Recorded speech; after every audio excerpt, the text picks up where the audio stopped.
Alex Carter wiped the sweat from his face and looked at the massive drill cutting into the asteroid. The machine was the size of a building and made loud grinding sounds as it worked.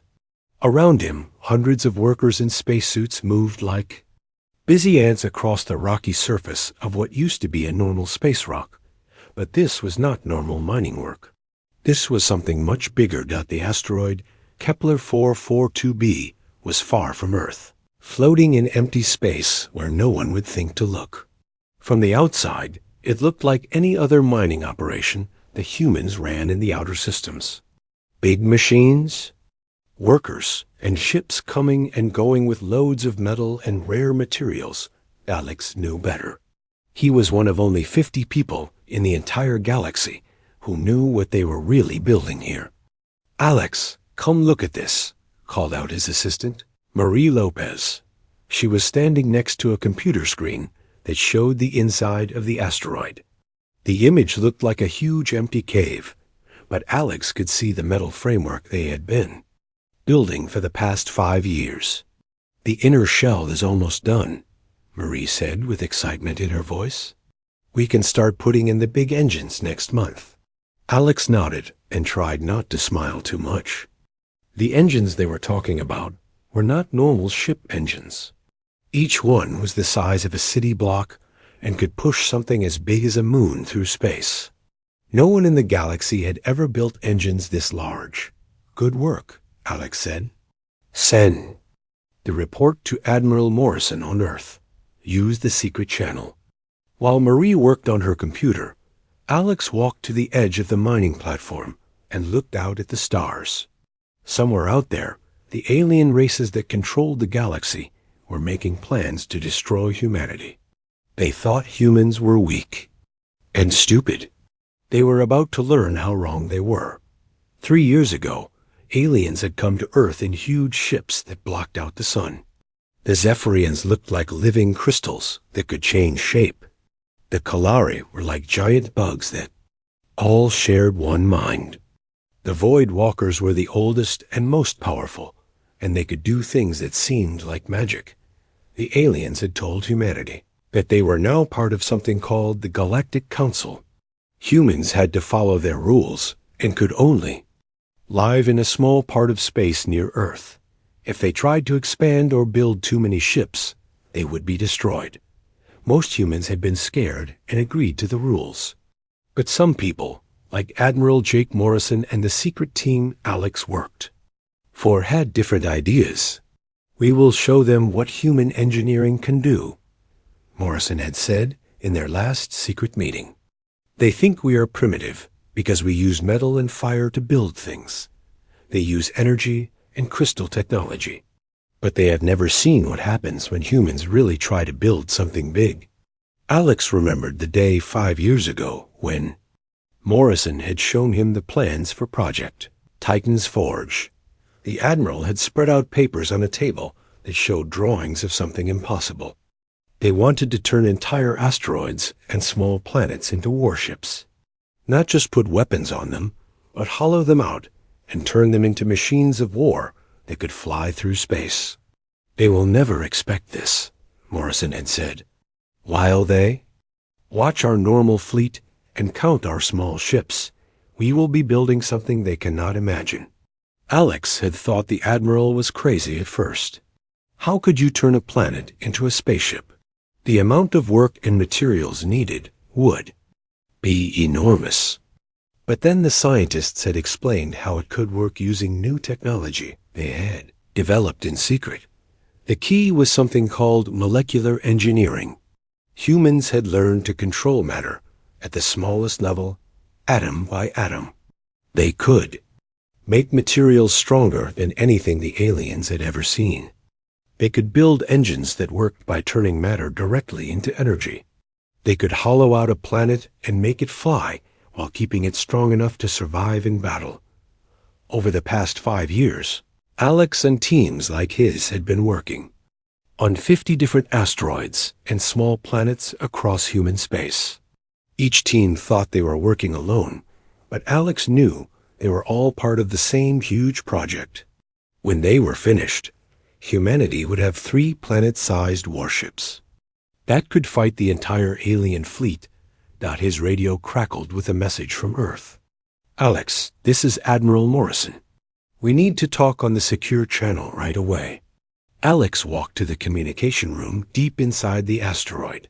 He turned on the quantum radio that could not be detected by alien technology. Morrison's face appeared on the screen, and Alex could see that the Admiral looked worried. "Alex, the situation has changed," Morrison said. "The Galactic Council met yesterday. They voted to give humanity an ultimatum. We have 6 months to give up all our colonies in the outer systems and move everyone back to Earth.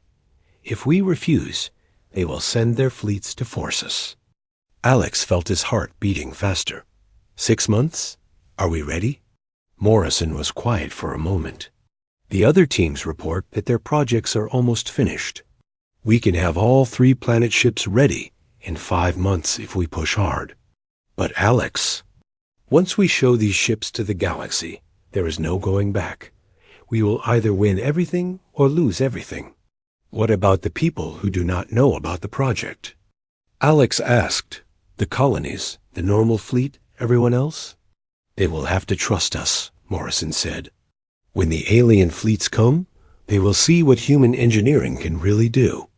The galaxy thinks we are weak because we have small ships and simple technology.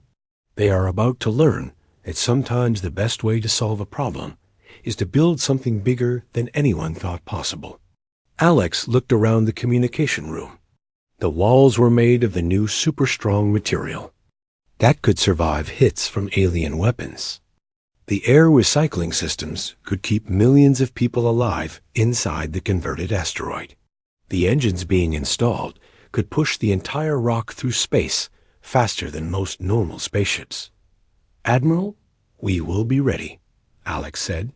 "The galaxy has never seen anything like what we are building." Morrison smiled for the first time in the conversation. "Good. Send the activation codes to all teams. It is time to wake up our sleeping giants. In 6 months, when the alien fleets arrive expecting to find scared humans hiding behind small ships, they will instead meet the planet killers that human engineers had been quietly building in the dark." The communication ended, and Alex sat alone in the room for a moment. Outside, he could hear the sounds of drilling and construction as his team worked to turn a space rock into a weapon of war. Soon, the entire galaxy would learn that underestimating human creativity was the biggest mistake the aliens had ever made. 6 months had passed since the Galactic Council gave humanity their ultimatum. Today was the last day before the alien fleets would arrive to destroy the human colonies. Admiral Jake Morrison stood in the command center of Titan Station, a secret base hidden inside Saturn's largest moon. Around him, dozens of officers worked at computer screens that showed the locations of alien ships across the galaxy. The numbers were frightening. Over 150,000 enemy vessels were moving toward human space. "Admiral, all teams report ready," said his aide, Captain Steve Parker. "The 3 planet ships are in position and waiting for your order." Morrison nodded and pressed a button on his command chair. "This is Admiral Morrison to all Titan Forge teams. Begin final assembly sequence. Today, we show the galaxy what humans can build when we put our minds to it." Across 50 star systems, the most amazing construction project in history began its final phase. Alex Carter stood on the bridge of what had once been asteroid Kepler 442b, but now it was something completely different. The space rock had been turned into a warship the size of a small planet. All engine sections report ready for connection. Marie Lopez called out from her station. The fusion drives are stable, and the gravity generators are online. Alex watched through the huge windows as other massive pieces moved through space toward them. Each piece was enormous. Some were engine sections as big as cities. Others were weapon platforms that could destroy entire fleets. All of them had and built in secret over the past 5 years. "Begin docking sequence," Alex ordered. The ship's computer started connecting the pieces together using massive mechanical arms and magnetic clamps.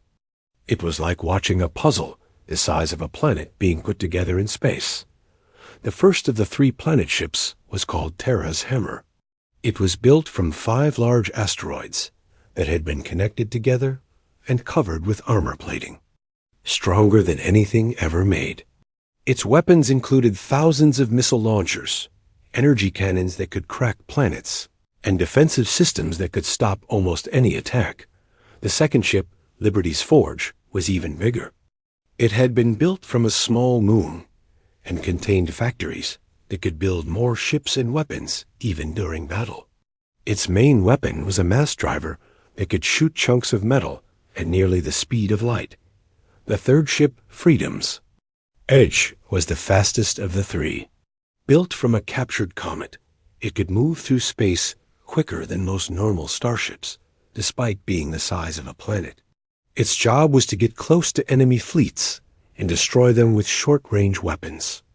The ships finished their assembly. Ambassador Lisa Green was performing the most important acting job of her life. She stood in the Galactic Council chambers on the space station Nexus Prime, surrounded by alien representatives who looked down on humanity.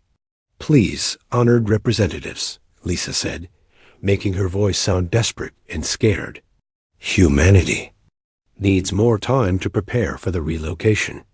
6 months is not enough to move billions of people."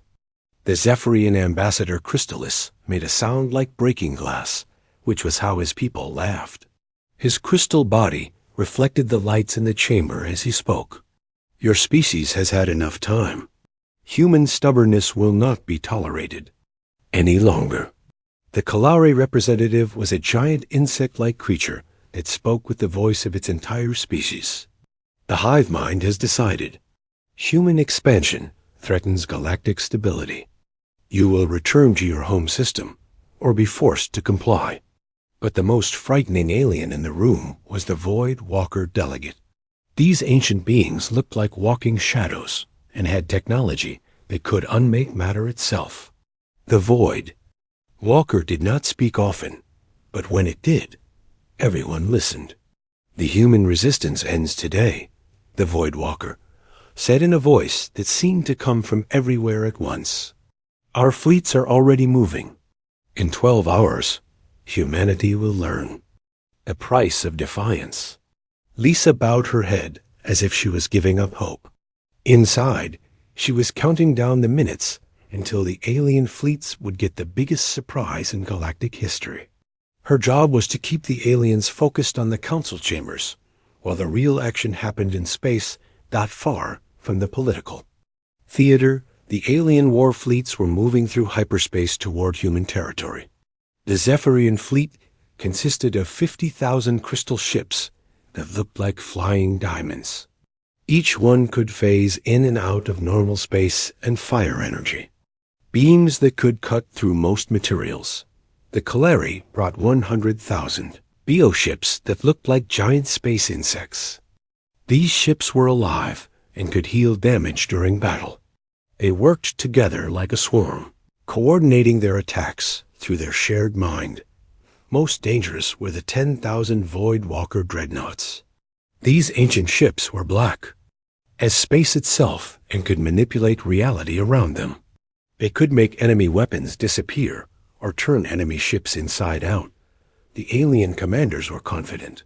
Humanity had shown them only small fleets of primitive metal ships. Even if every human vessel fought together, they would be outnumbered 100 to 1. Supreme General Vexthai commanded the Kalari swarm from his flagship. His insect brain was connected to every ship in his fleet, letting him control them, all as if they were parts of his own body. He had studied human military tactics and found them simple and predictable. "The humans will cluster around their colonies and try to defend them," he told his officers. "We will destroy their ships first, then pacify their worlds. This campaign should be finished in less than 1 day." Crystal Admiral Zephy's led the Zephyrian fleet in his ship that looked like a flying cathedral made of pure light. His people had fought wars for thousands of years and had never met an enemy they could not defeat with their superior technology. "Human weapons cannot even touch our ships when we phase shift," Sci said to his captains. "We will demonstrate the futility of resisting the Council's will." But the most confident was Void Commander Nethys, whose dreadnoughts had destroyed entire civilizations. His species had ruled the galaxy for millions of years and considered younger races to be little more than interesting pets. "These humans amuse me with their defiance," Nethys said to his bridge crew. "Perhaps we will keep some of them alive as specimens after we crush their resistance." None of the alien commanders suspected what was waiting for them. Their scouts had detected the usual human fleet positions around the outer colonies. A few hundred ships at most, nothing that could threaten their massive armada. What their sensors could not detect were the 3 planet-sized objects moving through hyperspace using technology the aliens had never seen. The ships were so large that they distorted space around them, but human engineers had found ways to hide these distortions from alien detection systems. Alex Carter stood on the bridge of Terra's hammer as the final assembly completed. He could feel the vibrations through the floor as engines the size of skyscrapers came online. Outside the windows, he could see the other 2 planet ships taking their positions. "All systems green," Marie reported. "We are ready for combat operations." Alex opened a communication channel to the other ships. Captain Ben Taylor commanded Liberty's Forge from a bridge built into what used to be the moon's core. Captain Amy Rodriguez led Freedom's Edge from a command center that could coordinate attacks from 1,000 different weapon systems. "This is Alex Carter to all Titan Forge ships," he said. "The alien fleets will arrive in 1 hour. We have trained for this moment for 5 years. Today, humanity shows the galaxy that we are not the weak species they think we are." Ben Taylor's voice came back strong and confident. "Terra's hammer, this is Liberty's Forge. All weapon systems are charged and ready. Let them come." Amy Rodriguez sounded excited for the battle ahead. "Freedom's Edge reporting ready for action. Our mass drivers are loaded and our engines are running hot. Time to teach these aliens about human engineering." Admiral Morrison's voice came over the fleet communication system from his command post on Titan Station. "All ships, this is Admiral Morrison. The alien fleets are dropping out of hyperspace now. They expect to find scared humans hiding behind asteroids. Instead, they are about to meet the planet killers we have been building in secret. Show them what happens when you underestimate human determination." On his sensor screen, Alex could see the alien fleets appearing in normal space around the human colonies. Over 150,000 ships, the largest armada ever assembled in galactic history. They moved in perfect formations toward what they thought would be an easy victory. The aliens had no idea that 3 planet-sized warships were about to drop out of hyperspace right in the middle of their fleet. Human engineers had spent 5 years building something the galaxy thought was impossible. In a few minutes, the real war would begin. Alex looked around the bridge at his crew. These men and women had worked in secret for years to build something that would change the balance of power in the galaxy forever. Today, their hidden work would either save humanity or doom it completely. "All stations report ready for combat," Alex announced. "In 60 seconds, we drop out of hyperspace and show the galaxy what human engineering can accomplish. Today, we stop being the small species that gets pushed around. Today, we become equals." The alien armada dropped out of hyperspace, expecting to see frightened human colonies defended by small metal ships. Instead, their sensors immediately detected something impossible. Supreme General Vexthai felt his connection to the Kalari hive mind flood with confusion and alarm. His insect officers were chittering in distress, as they tried to understand what their instruments were telling them. "General, our sensors are detecting massive gravitational anomalies," his science officer reported. "3 objects the size of small planets are moving through space at impossible speeds." Vexthai did not believe it at first. "Check your equipment. Nothing that large can move that fast through space." Crystal Admiral Zephys was having the same problem on his flagship. His energy-based sensors were being overwhelmed by readings that made no sense. "These readings suggest planetary bodies are accelerating toward our fleet. This must be some kind of human trick." But Void Commander Nethys, whose ancient technology was the most advanced in the galaxy, realized the truth first.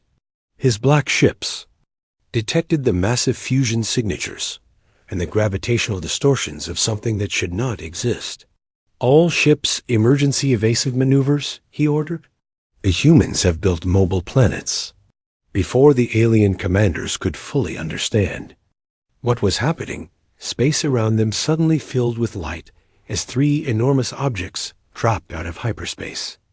The planet ships appeared so close to the alien fleet that some of the smaller vessels were caught in their gravity fields.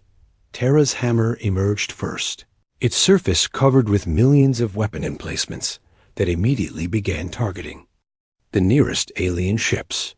The converted asteroid was easily 50 times larger than the biggest alien dreadnought, and its weapons outnumbered the entire defensive systems of most fleets. Liberty's Forge appeared next, its moon-sized bulk bristling with missile launchers and energy cannons. Factory complexes on its surface were already building more weapons and ammunition, even as the battle began. Freedom's Edge came last, moving faster than anything its size should be able to move. The converted comet streaked past alien formations, its weight destroying hundreds of ships that got too close to its massive engines. Alex Carter stood on the bridge of Terra's hammer and watched the alien fleet scatter in panic. Through the huge windows, he could see crystal ships trying to phase shift away from his vessel's gravity field. Many of them failed and were pulled into the planet ship's defensive grid. "All weapons, fire at will," Alex ordered. The surface of Terra's hammer lit up like a Christmas tree as thousands of weapons opened fire at once. Point defense lasers swept through formations of alien fighters like a farmer cutting wheat. Missile batteries launched clouds of projectiles that could track and destroy entire squadrons. The main guns fired shells the size of buildings that could crack open the largest enemy ships. Captain Ben Taylor commanded Liberty's Forge from deep inside what used to be a moon. His ship was the slowest of the 3, but it carried the heaviest weapons. When his mass drivers fired, they sent chunks of metal flying at nearly the speed of light. "Target the Void Walker dreadnoughts," Ben ordered his weapons teams. "Those are their most dangerous ships." The mass drivers fired with a sound like thunder that shook the entire planet ship. The projectiles crossed space so fast they appeared as flashes of light. When they hit the alien vessels, the results were devastating. Even the advanced Void Walker armor could not stop weapons that hit with the force of small asteroids. Captain Amy Rodriguez pushed Freedom's Edge through the alien formations like a shark swimming through schools of fish. Her ship was smaller than the other 2 planet ships, but it was fast enough to chase down enemy vessels that tried to escape. Ramming speed, Amy ordered with a wild grin. "Let's show them what happens when a planet decides to run you down." Freedom's Edge accelerated toward a formation of Kalari bioships. The aliens fired everything they had at the approaching planet, but their weapons could not penetrate the advanced armor that human engineers had developed. The planet ship smashed through their formation, its point defense systems destroying any ship that survived the initial impact. On the Kalari flagship, Supreme General Vexthai was trying to coordinate a response to the hive mind, but his connection was being disrupted by the massive electromagnetic fields generated by the human planet ships. "All units, concentrate fire on the largest human vessel," he ordered. Nothing can survive the combined firepower of our entire fleet. 50,000 Kalari bioships turned their weapons toward Terra's hammer and fired at once. The space around. A planet ship filled with energy beams, plasma torpedoes, and living missiles that could think for themselves. Alex watched the alien attack approach his ship and smiled. Activate defensive screens. Terra's hammer disappeared behind the wall of energy that deflected most of the incoming fire. The few weapons that got through hit armor plating so advanced that it actually became stronger when damaged. Human engineers had learned to make materials that adapted to different types of attacks. Return fire with main battery, Alex ordered. Planet ship's primary weapons were mass drivers even larger than the ones on Liberty's forge. When they fired, they sent projectiles the size of city blocks flying through space at relativistic speeds. The Kalari ships that took direct hits simply ceased to exist, vaporized by impacts that released more energy than nuclear weapons. Admiral Ziffys tried a different approach with his Zephyrian fleet. His ships could phase in and out of normal space, making them hard to target with conventional weapons. All ships phase shift and attack from multiple dimensions, he ordered. The crystal ships flickered out of normal space and began appearing randomly around the planet ships, firing energy beams from angles that should have been impossible to defend against. Captain Ben Taylor had been expecting this tactic. Activate quantum sensors and interdiction fields. Liberty's forge generated a field that prevented the alien ships from phase shifting properly. Many of them became trapped halfway between dimensions, making them easy targets for the planet ships. Weapons. Others found themselves pulled back into normal space, where the defensive systems could target them. Dr. Sam Roberts, the lead physicist for Project Titan's forge, was monitoring the battle from his position aboard Terra's hammer. He opened a communication channel to the alien fleet commanders. "Attention alien vessels," he said in a calm, scientific voice. "You are fighting technology that your species have never encountered. These ships are not just large weapons platforms. They are mobile space habitats that can sustain themselves indefinitely. Each one carries millions of human crew members and can manufacture everything it needs to continue fighting." Void Commander Nethys, whose ancient race had ruled the galaxy for millions of years, was the first to truly understand what humanity had accomplished. His voice carried a note of something that might have been respect when he responded. "Impossible. No species has ever built vessels of this size that can function as warships. The engineering challenges alone should make such construction impossible." Dr. Roberts smiled as he explained the breakthrough that had made the planet ships possible. "We approach engineering differently than your species. While you focus on energy manipulation and exotic materials, humans have mastered the art of building large, robust systems that can operate under extreme conditions. We treat these ships not as single vessels, but as mobile worlds with their own ecosystems, manufacturing capabilities, and defensive systems." The alien fleets were learning this lesson the hard way. Every time they damaged one section of a planet ship, other sections would compensate. When they destroyed weapon emplacements, new ones would be built by internal factories. When they tried to overwhelm the defensive systems, more point defense weapons would emerge from hidden positions. Captain Amy Rodriguez pushed Freedom's Edge into the heart of the Void Walker Formation, her ship's engines creating gravitational distortions that pulled enemy vessels out of their carefully planned formations. "This is for every human colony you threatened," she said as her ship's weapons opened fire at point-blank range. The ancient Void Walker dreadnoughts tried to use their reality manipulation technology to unmake the attacking planet ship, but they discovered that human engineering had found ways to resist even these exotic attacks. The ship's hull was made from materials that existed in multiple dimensions simultaneously, making it almost impossible to affect with conventional spacetime. Manipulation got within the first hour of battle. The alien fleet had lost over 30,000 ships. The planet ships had suffered some damage, but their self-repair systems were already fixing most of the problems. More importantly, the aliens were running out of ammunition, while the human ships were building more weapons and supplies during the fight. Admiral Jake Morrison watched the battle from Titan Station and knew that humanity had already won. The alien commanders were beginning to realize that they had made a terrible mistake in underestimating human engineering capabilities. "Open a channel to all alien fleet commanders," Morrison ordered. When the communication was established, the Admiral's image appeared on screens throughout the enemy fleets. His voice was calm, but carried the authority of someone who held all the advantages. The alien commanders did not accept Admiral Morrison's offer to surrender. Pride and disbelief made them choose to continue fighting.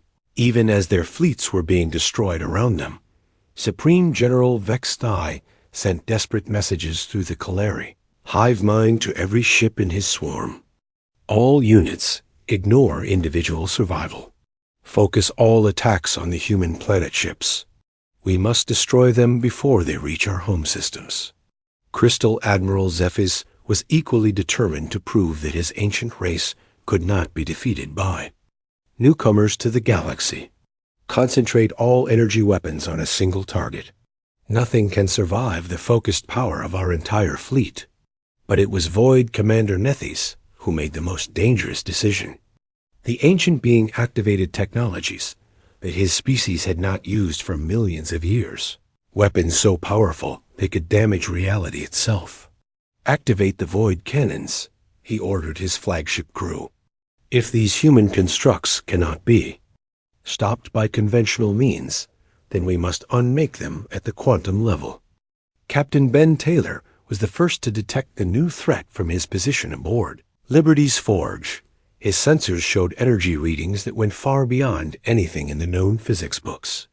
"Alex, Amy, we have a problem," he called over the fleet communication system.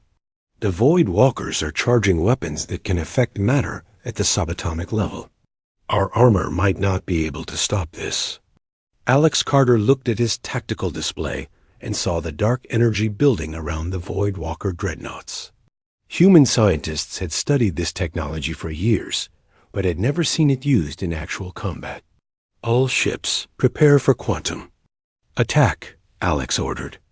"Activate the dimensional stabilizers that Dr. Roberts built into our hulls." The Void Walker weapons fired beams of nothingness that could erase anything they touched from existence. But when the beams struck the planet ships, something unexpected happened. The human vessels flickered and shifted, their hulls existing in multiple dimensions. At the same time, Dr. Sam Roberts had spent years preparing for this exact situation. His voice came over the ship's communication system as he explained what was happening. "The dimensional stabilizers are working," he announced. "The Void Walker weapons can only affect matter that exists in a single dimension. Our ships exist in several dimensions simultaneously, so their Void cannons cannot lock onto us properly." Chief Engineer Kate Davis was monitoring the battle from her position deep inside Terra's hammer. Her job was to keep the massive ship running, no matter what the aliens threw at them. She watched as damage reports came in from across the planet ship's surface. "Hull breaches in sections 12 through 18, she reported to Alex. "But the self-repair systems are already fixing them. Ammunition production is at 110% of normal capacity. We are building weapons faster than we can fire them." This was the key advantage that the aliens had not expected. The planet ships were not just warships. They were mobile factories and cities.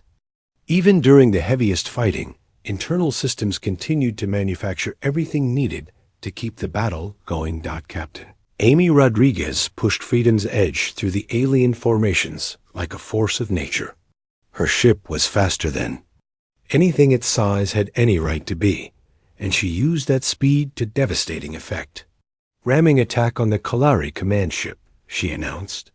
"Time to cut the head off the snake." Freedom's Edge accelerated toward Supreme General Vex Thai's flagship, a bioship the size of a small city that coordinated the entire Kalari swarm. The alien vessel tried to escape, but it could not outrun a planet moving at nearly 20% of light speed. The collision was spectacular. The Kalari command ship was crushed like an egg, and the death of its hive-mind connection caused chaos throughout the entire swarm. Thousands of bioships lost coordination and began attacking each other by mistake. "One down, two to go," Amy said with satisfaction as she turned her ship toward the next target. On the diplomatic front, Ambassador Lisa Green was still playing her role in the Galactic Council chambers. The alien representatives were receiving reports from their fleets, and their confident expressions were changing to ones of shock and fear. "This is impossible," Ambassador Crystallis said, his crystal body flickering with distress. "Your species does not have the technology to build such vessels." Lisa allowed herself to smile for the first time in months. "You never bothered to find out what human engineering could really accomplish. You saw our small ships and assumed we were primitive. You never thought to ask what we might be building in secret." The Kalari representative was receiving the final transmissions from its destroyed hive mind. "The swarm is broken. How did you build weapons that can destroy our bioships so easily?" "We studied your technology for 3 years," Lisa explained. "We learned how your ships heal themselves and how your hive mind coordinates attacks. Then we built weapons specifically designed to counter your advantages." The Void Walker delegate stood silent for a long moment before speaking in its hollow voice. "Your species has surprised us. This has not happened in over 1 million years." Back in space, the battle was turning into a complete disaster for the alien forces. The 3 planet ships had destroyed over half the enemy fleet, and the rest were beginning to scatter in panic. Crystal Admiral Zephys made one last desperate attempt to salvage the situation. He ordered his remaining ships to combine their energy weapons into a single massive beam that could theoretically crack open a planet. "All ships, link energy cores, and fire everything at the largest human vessel," he ordered. "If we cannot win, we will at least damage them enough to show the galaxy that they are not invincible." 20,000 crystal ships focused their energy weapons on Terra's hammer. The combined beam was so powerful, it created a miniature star that burned through space toward the planet-ship.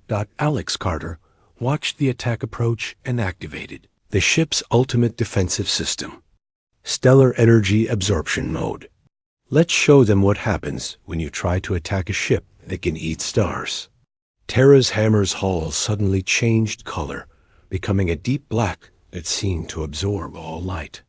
When the alien energy beam struck, instead of destroying the ship, it was absorbed and channeled into the planet ship's power systems. "Energy absorption complete," Kate Davis reported with amazement in her voice. "We just gained enough power to run the ship for 6 months. All weapon systems are now operating at maximum capacity." The aliens watched in horror as their most powerful attack not only failed to damage the human ship, but actually made it stronger. Terra's hammer began firing weapons that glowed with the same energy the aliens had just given it. Void. Commander Nethys realized that his ancient race had met something they could not defeat. His people had ruled the galaxy through superior technology, but humans had found ways to turn that technology against them. "All Void Walker ships withdraw to minimum safe distance," he ordered. "Prepare to activate the final protocol." The final protocol was something the Void Walkers had hoped never to use. It involved opening rifts in space-time that could destroy entire star systems, but it would also kill everyone in the area, including their own forces. Dr. Sam Roberts detected the dangerous energy building in the remaining Void Walker ships. "Admiral Morrison, they are preparing to activate some kind of space-time weapon. If they complete the sequence, they could destroy this entire system."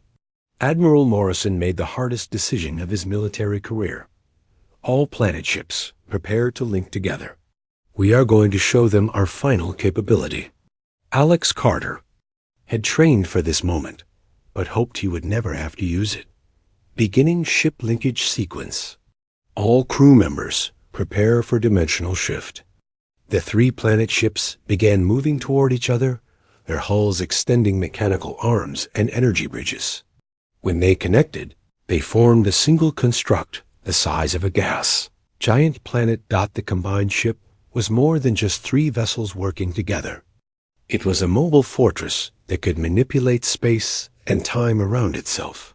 The fusion of the 3 ships created a gravitational field so powerful it began pulling in asteroids and debris from across the system. Linkage complete, Kate Davis reported. We now have the combined power output of a small star. All weapon systems are charged and ready. Captain Ben Taylor coordinated the weapons of all 3 ships from the combined command center. Target all Voidwalker vessels. Fire everything we have. The combined planet ship fired weapons that defied description. Mass drivers launched projectiles at nearly light speed. Energy beams carved through space with the power of solar flares. Gravity cannons created miniature black holes that pulled enemy ships apart.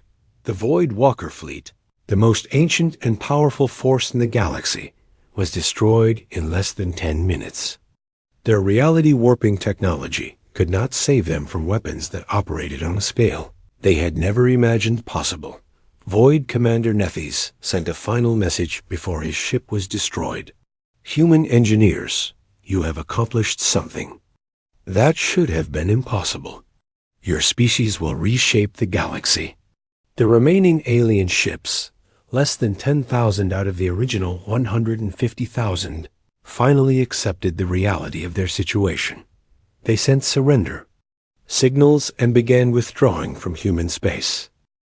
3 months after the Great Battle, the galaxy was a very different place. The massive alien fleet that had come to destroy humanity had been reduced to scattered survivors who limped home with stories that few believed at. First Admiral Jake Morrison stood in the rebuilt Galactic Council chambers aboard the space station Nexus Prime. But this time, the meeting room looked very different.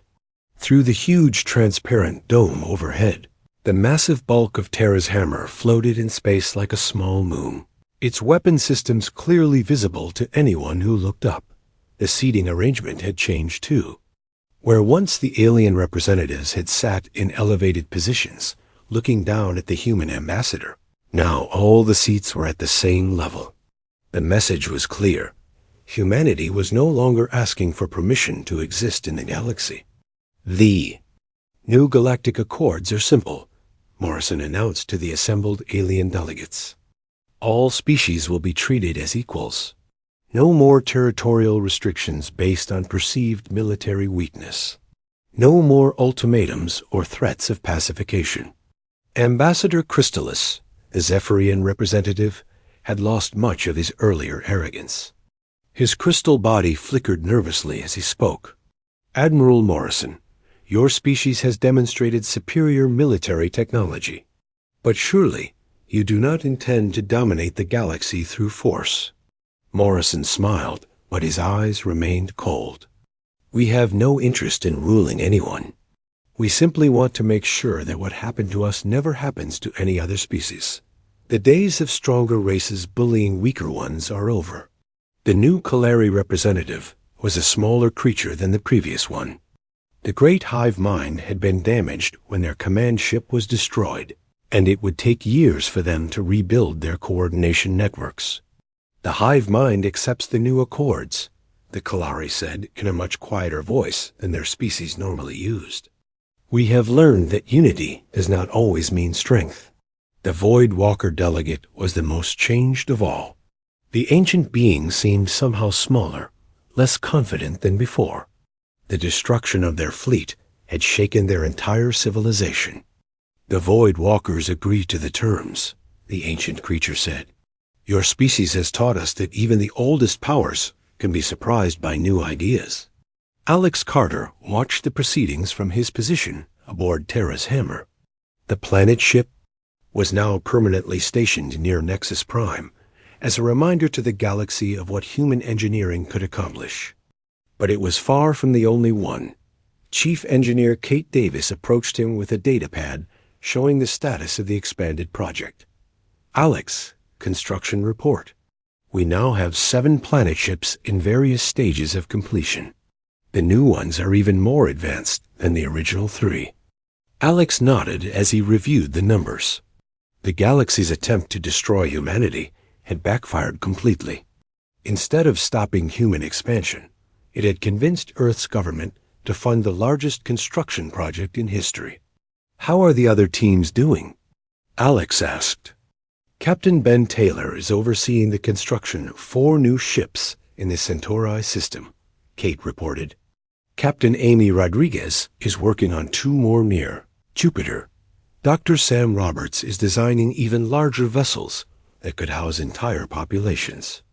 The new ships were not just weapons of war. They were mobile cities that could travel between stars, carrying millions of human colonists to new worlds. Each one was a self-sufficient community with its own farms, factories, and research facilities. But more importantly, they represented a new way of thinking about space travel and colonization. While other species built space stations and established fixed colonies, humans were creating mobile civilizations that could go anywhere in the galaxy. Dr. Sam Roberts had become something of a celebrity among the galaxy's scientific community. Research teams from dozens of species were requesting permission to study human engineering techniques. The key breakthrough was thinking big, he explained, to a group of alien scientists visiting Terra's Hammer. Other species focus on making individual ships more efficient or more powerful. We decided to build ships so large that efficiency and power were no longer limiting factors. The visiting scientists were amazed by what they saw during their tour of the planet ship. Cities built inside converted asteroid cores, farms that could feed millions of people, factories that could build anything from computer chips to starships. "But how do you coordinate something this large?" asked a Zephyrian researcher. "Our computer systems would be overwhelmed trying to manage so many different functions." Dr. Roberts smiled. "We do not try to control everything from one central location. Each section of the ship has its own management systems, and they work together when needed. It is like a human body, where different organs do different jobs, but all support the same life." Ambassador Lisa Green had been promoted to Secretary of Galactic Affairs, a new position created to manage humanity's relationships with other species. Her office was aboard Liberty's Forge, which had been converted into a diplomatic and trade center. She spent her days meeting with representatives from species that had once ignored humanity completely. Now they came asking for trade agreements, technology exchanges, and mutual defense pacts. "Your species' rapid expansion is causing concern among some of the older civilizations," said an ambassador from the Rigel Confederacy during one such meeting. "Some fear that humans will become the new dominant power in the galaxy." Lisa leaned back in her chair and gestured toward the window, where Freedom's Edge could be seen in the distance, its converted comet structure bristling with new construction projects. "We are not interested in domination," she said. "We are interested in making sure that no species ever again faces the choice between surrender and extinction. The galaxy is big enough for everyone to find their place in it." But the real change was happening on the frontier worlds where human colonists were building new societies.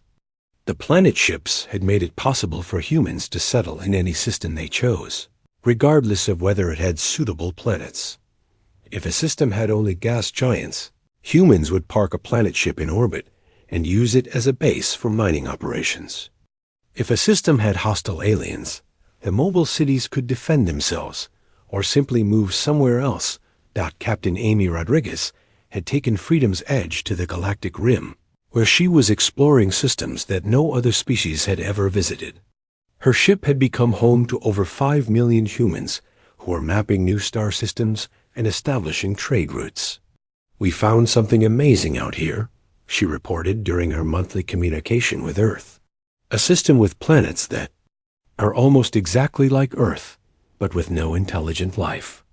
We could establish permanent colonies here and still have the planet ship available for further exploration. This was the new human way of expanding through the galaxy.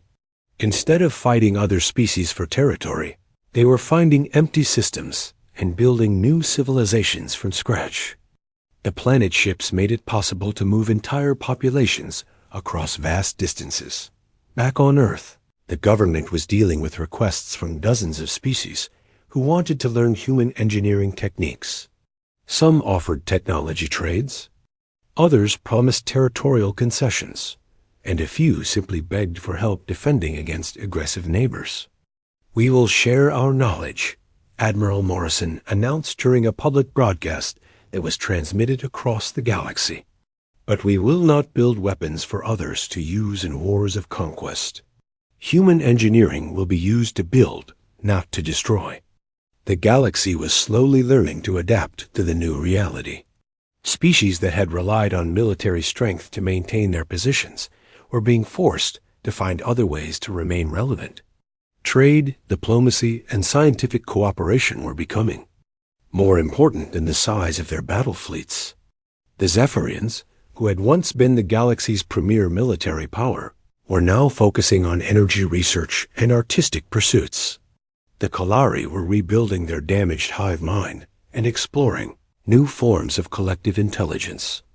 Even the ancient Void Walkers were changing. Their species had begun sharing some of their oldest technologies with other races, something they had never done before in their millions of years of existence. 1 year after the battle, Alex Carter stood on the observation deck of Terra's Hammer and looked out at the bustling activity around Nexus Prime. Ships from dozens of species came and went constantly, trading goods and information in a way that would have been impossible under the old system. "Do you think we did the right thing?" asked Marie Lopez, who had become his chief assistant in managing the planet ship's daily operations. Alex watched as a group of young aliens toured one of the ship's engineering sections, their eyes wide with wonder at the scale of human construction techniques. "I think we showed the galaxy that being different does not mean being wrong," he said. "For too long, the older species decided how everyone else should live. Now we have proven that there are other ways to solve problems." Marie nodded and handed him a datapad showing the latest construction reports. "The shipyards on Luna are beginning work on the 8th planet ship. This one will be even larger than the others, with room for 20 million people." Alex smiled as he imagined the possibilities. Each new ship represented not just military power, but also the potential for human civilization to spread across the galaxy in ways that no other species had ever.